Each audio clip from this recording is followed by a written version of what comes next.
Nshuti namwe bagenzi muri gukurikirana ibiganiro bya Empower Revenue, ndabaramukije. Kuri mikoro muri kumwe na Junior musanzwe mumenyereye nka JC.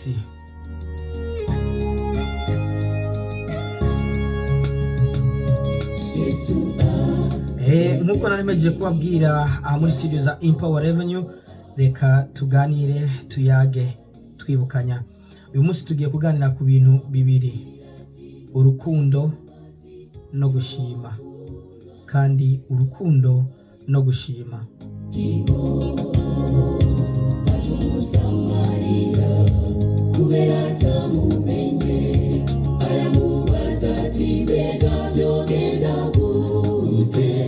Nkuko narimejeje kubabwira, reka dutangurire ku rukundo. Yesu yageze ku iriba rya Yakobo maze ahura n'umusamariyakazi amusaba amazi yo kunywa. Umusamariyakazi aramubwira ati ntibibaho kandi ntibikunda, ntibishoboka, kuko ntaho umusamariya n'umuyuda bigeze bashira hamwe. Aramubwira ati ntibibaho, they don't get along. Maze Yesu aramwishura ati yobo waruzi ugusabye amazi yo kunywa, yoguhaye ay'ubugingo. Reka dukomeze kumviriza gato. Mazi yo kunywa uko bitahura bishoboka, iyo batwari tuzi Yesu ariwe, natwe tumusabye amazi y'ubugingo. Kuko ni wewe nyene ashoboye gutanga amahoro. Nuko rero nshatse kwerekana urukundo. Ntugakorere ikintu umuntu kuko umuzi, ntugakorere ikintu umuntu kuko utamuzi. Wewe mukorere neza gusa witambukire. Nshatse kuvuga ko muri twebwe hariho abantu bafise ibintu n'akantu. Iyo nshatse kuvuga akantu, biba ari ibintu birenze ibintu. Turafise amamodoka meza, turafise amazu meza turaramwo, turafungura neza, turafise imiryango, ntitwigera tugwara, ariko turirengagiza abandi iyo bagwaye. Urukundo. Hari benshi bajyanye mu bitaro babuze ikibafasha kurihira ibiri yo ku bitaro. Hariho benshi bajyanye mu bitaro kubera yuko bagize amagwara babura ubaserukako. Natwe muri bike turonka tutigera tubibuka. Urukundo. Kora basi uvuga ati nanje mfise umuryango, ejo byoshika bigashikimwe mu muryango wanje. Ufashe wisunze ico, kuko umuntu yibuka aho yabaye, ntamenya hazoba.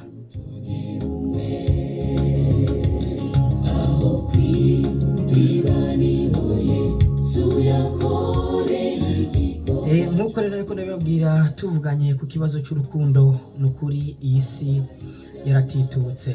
Kera twari dufitaniye urukundo. Kera twarafungura twicaye ku kirago kimwe. Kera twarafungura tufunguye twese dusangirira kuri sahani imwe. Twese twakaraba amazi ari mu ibase imwe. Ariko ubu haraje ibintu byo kudutanya, haraje ibintu by'umwe wese kwihariza isahani yiwe ubwiwe. Mbe twibazaho ko ari iki? Twimvire kuri ico kintu. Nimba kera twarabikora tugasangirira hamwe, tukicara ku kirago kimwe, tugakaraba amazi amwe, kuki ubu ariho byo dushikira mu wese agafungurira ku isahani yiwe nk'uko umenga turanenana? Ubwo si urukundo. Tugiranire urukundo.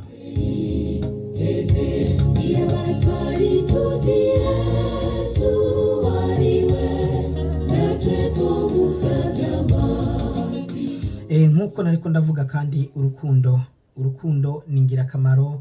Urukundo rutuma byose bishoboka. Urukundo rutuma umuntu aharirwa. Urukundo rutuma umuntu aharira uwundi. Urukundo rutugira umwe.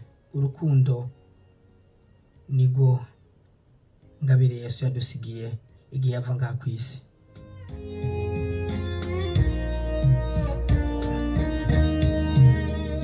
Birashobora gushika ukabona umuntu aremvye agwaye ntumufashe, ariko yamara kuva mu mwuka ukicuza ukavuga ati nakoze iki, iyo ntuma ndanamufasha basi kugira ngo ejo ico nkoze kizokwibukwe. Reka rero dukomeze kumviriza aka karirimbo maze turagaruka kuganira.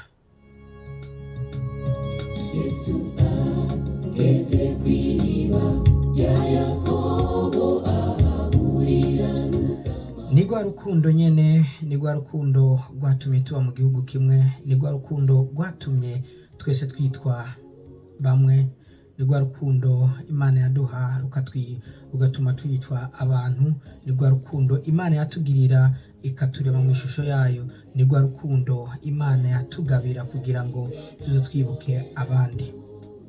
Birashobora gushika ukabona umuntu akenye agenda gusa ntagire icyo umufasha, ariko wakugira wibaza ati ni kuki uyo muntu aje mu nzira yanje, ni kuki duhuriye aha kandi tutahora tuhahurira nahaca. Twibaze, mbe wosanga uyo muntu ari Yesu aba yamutumye kugira ngo muhure, hama wa musi urubanza uzobura ico wisiguza. Tugiranire urukundo, tugiranire urukundo.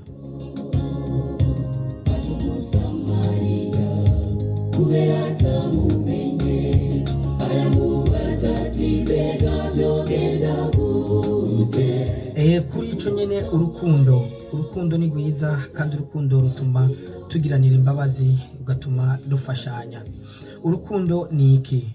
Urukundo rurashima, urukundo ruravuga vyinshi vyiza, urukundo ruratuma twese tumenyana, urukundo ruratuma udakunda uyu ngo wankurya, urukundo ruratuma uharira.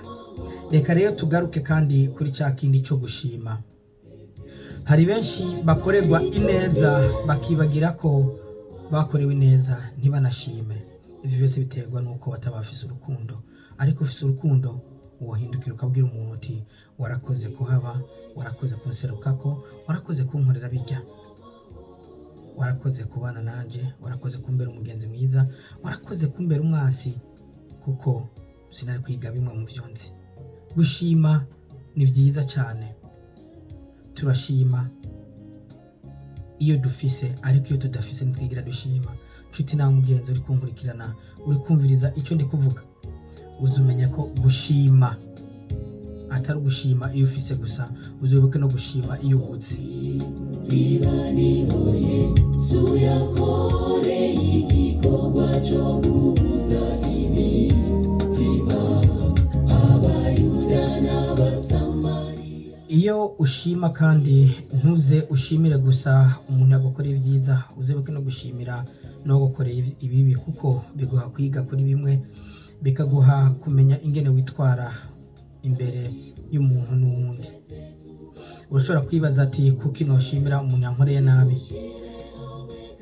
Uba wiciriye inzira nziza, hako uza kuba nkawe ukazosanga urangiriye mu nzira mbi.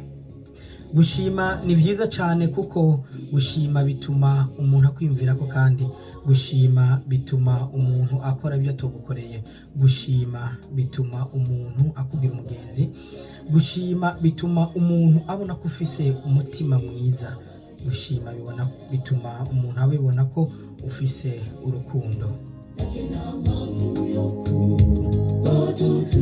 Gushima bituma umuntu abona ko mubanye mwumvikana, kuko byose biba bigizwe n'urukundo. Gushima bituma mushira hamwe n'abandi. Reka rero nongera kubashimira kuko mwakomeje kudukurikirana muri studio za Empower Revenue. Kuri micro mwari kumwe na JC. Hama dukomeze kumviriza aka karirimbo, tuzosubira igihe nk'iki naho ubutaha.